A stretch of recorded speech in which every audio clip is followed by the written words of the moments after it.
So, if you're young, ambitious, and just tired of being told to settle for an average life, then this one is for you. We're going to break down Mark Tilbury's 5-stage process for building real wealth while you're still young. All right, let's dive into this framework for taking back control of your financial destiny. This quote, man, it just gets right to the heart of it all, doesn't it? It frames the fundamental choice that every single one of us has to make. Are you actively building your own dream, or are you just passively building someone else's? And that brings us right to level 1. This is where, honestly, the vast majority of people are stuck. A lot of the time, they don't even realize it. It's a stage called drifting. Drifting is basically the default path society sets for you. It's when you kind of float from job to job or try one side hustle then another, just hoping something magical sticks. You're basically waiting for life to choose for you. But that traditional path, the go to school, get a safe job thing, that path is designed for an average life, not for getting seriously wealthy. So, you gotta be honest with yourself. Are you drifting? So many of us say we want to be rich, but our actions just don't line up. We might even fall back on those old excuses like, oh, money doesn't make you happy. But let's be real. Money buys options. It buys freedom. And the freedom to choose your own path, that's a huge part of being happy. A drifter gives up that choice. So how do you break free from that drift? Well, it all kicks off with a single decision. One choice that can completely change the entire trajectory of your life. And that, my friends, brings us to level 2. You have to fuel your obsession. Now, I know what you're thinking. Obsession? That sounds kind of intense, right? But there's absolutely nothing shameful about it when you define wealth as living life on your own terms. It just means deciding that getting rich is your number one priority, and you're gonna focus on it like a laser. I mean, think about it. This totally blows up the myth of multitasking. Imagine someone told you they were gonna become a professional athlete, a concert pianist, and a marathon runner all at the same time. You'd know they were just setting themselves up to fail. Well, getting rich is just as hard, and it demands that exact same singular focus. But okay, obsession alone isn't gonna cut it. You need a plan. You need a proven path to follow. That's level 3, finding the blueprint. And here's the good news. You do not have to invent something from scratch. The cheat codes are already out there. So, the crucial point is this. You get paid based on the value you provide. It's that simple. If you're not rich yet, it's just because you currently lack the value that the market is willing to pay big money for. The entire goal of this stage is to figure out how to become way more valuable. Okay, so here it is. This is basically a cheat code for success.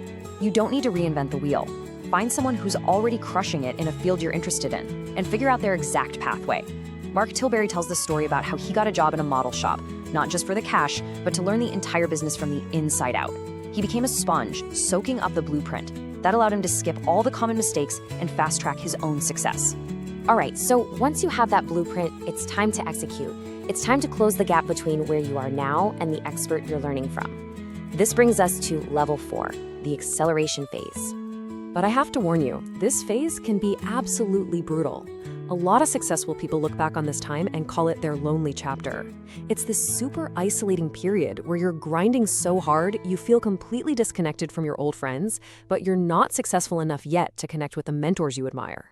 So to get through it, first you have to embrace being a total beginner. You have to be willing to suck at something before you can be good at it. Second, you need to go find honest feedback. Your friends and family love you, but you need real criticism from people who aren't afraid to hurt your feelings. Third, be ruthless. Double down on what's working and cut everything else. And finally, find your tribe. Connect with other people who are on the same journey, whether it's online forums or local meetups. That support is an absolute game changer. But after you push through that lonely chapter and you really master your skills, all that hard work finally starts to pay off. This brings us to the final stage, the one we're all aiming for, level 5, achieving true freedom. And at this stage, you realize something huge. The single most valuable investment you will ever make isn't stocks, it's not crypto, it's not real estate, it's you. You are the number one asset. This is it. This is the payoff. You've mastered a high-income skill, the money is rolling in, and you finally earned your freedom. You can work from anywhere, buy the things you want, and never ever have to answer to a boss again. But reaching this level brings a new challenge and a final crucial lesson. Because at level 5, you'll have a high income. You'll be rich. But being wealthy, that's a whole other ballgame. See, earning the money is just the start. Learning how to keep it and grow it, That's the final boss. This chart shows the difference perfectly. A rich person focuses on their high income and they spend it on liabilities, the flashy cars, the designer clothes, all to impress other people. A wealthy person, they focus on their net worth. They use their income to acquire assets, more skills, businesses, stocks, things that will make them money while they sleep. This quote says it all, doesn't it? Spending $1,000 on the newest phone might feel great today, but it's $1,000 you have literally stolen from the person you want to become tomorrow. So that leaves us with one last big question to think about. Look at how you spend your money and really ask yourself, are your dollars buying today's status or are they buying tomorrow's freedom? Because the answer to that question will determine whether you end up just rich or if you become truly wealthy.